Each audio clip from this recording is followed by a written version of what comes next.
asking you shall receive. Another thing about that too is I think the reason I wrote that isn't that it's not a biblical quote or something, is it? Like asking you shall receive. Well, I don't know. I feel like maybe there's some kind of Bible quote that God is like, ask and you shall receive or something. Yeah. But maybe it's just like some thing, like a joke where some character in a show or something's like happens to have the thing that person just asked about and ask and you shall receive. Well, I don't know about that. I think it's more of a, whether it's in the Bible or not, I think it's like a spiritual type of wording talking about the universe and magnetism. And one thing that is in the Bible that probably nobody talks about that I've heard from a few places. I've never actually read the Bible, but I've seen enough of the Bible and people talking about it to know quite a bit about it.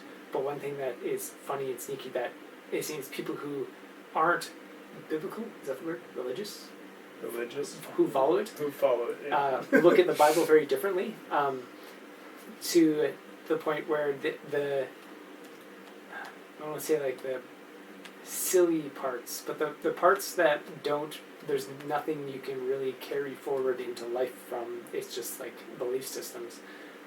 If you look at the parts that actually have good things that you can carry into life from, there's some hilarious things in there regarding like the ask and you shall receive. It's like if you alter your state of being to be happy or to have what you want, that's what you'll get.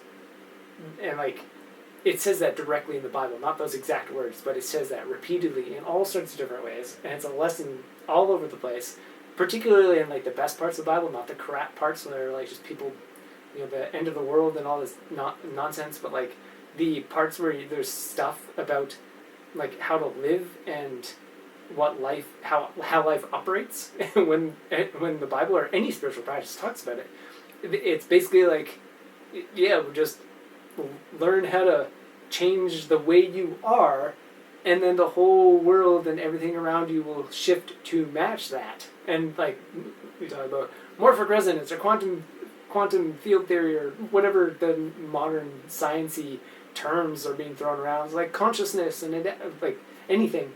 It's all pointing to the same thing, and it says it right in the Bible that just how quantum physics works. The Buddha spells it out. Like it's everywhere. And the ask and you shall receive part is like, if your if your state of being becomes something, you cannot do a more genuinely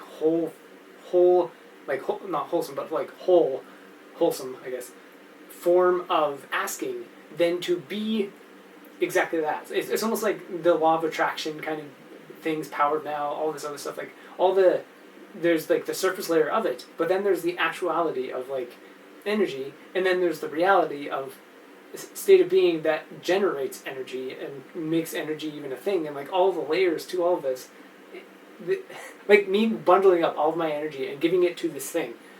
You could not define worship, like pure worship, better than that, than me saying, like putting all of my energy into something, all of my attention, all of my power is being given to this thing. Like all the energy is bundling up and it creates this pocket that is me, and all of my attention and everything is going into this thing. All of it. Like my entire life is just like this. That's the purest form of worship.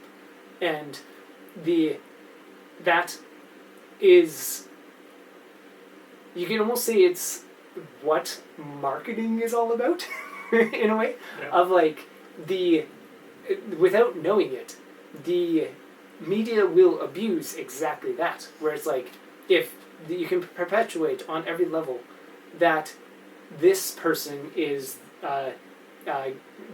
has more grievances than that person, and that person has more power over these people, and they're oppressors and they're victims, and they're like, you just point to all these different groups and all like moving together, and you say that some of them are one thing and doing things to another and all this other stuff, and it's just like you perpetuate the idea that there's this big mess.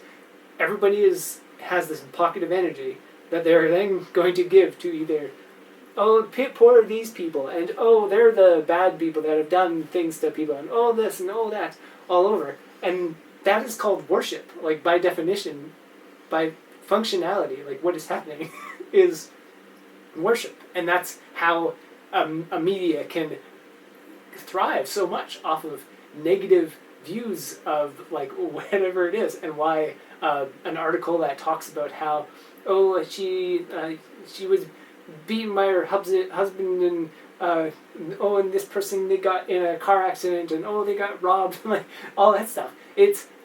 What's happening there is the drifting of energy to something that is a void. It's completely worthless on its own, but it pulls any attachment in that a person has that to go sit in there, and then all of that person's attachment will go to this thing to be like, the addiction is there because the person has no idea what's going on with them. There's a thing, it's a void. I have a void in me, fill it with that thing, and now you're worshiping that because it's a void and it's pulling your whatever energy you had in. So now that energy isn't with you. You're now a void, and you have filled what would be a void of just negativeness, like by mechanical factor, like that is a negative pocket. It's a void. So you're putting your energy, that bundle that you would put up, you plopped it in there so that you can be empty because you're giving all your energy to that. So now you're a void and you're attached to that because that's where your energy is. That is pure worship, and that is the ask and you shall receive. Like you create your state of being. Your state of being is a void. There's a void. Plunk. Yeah.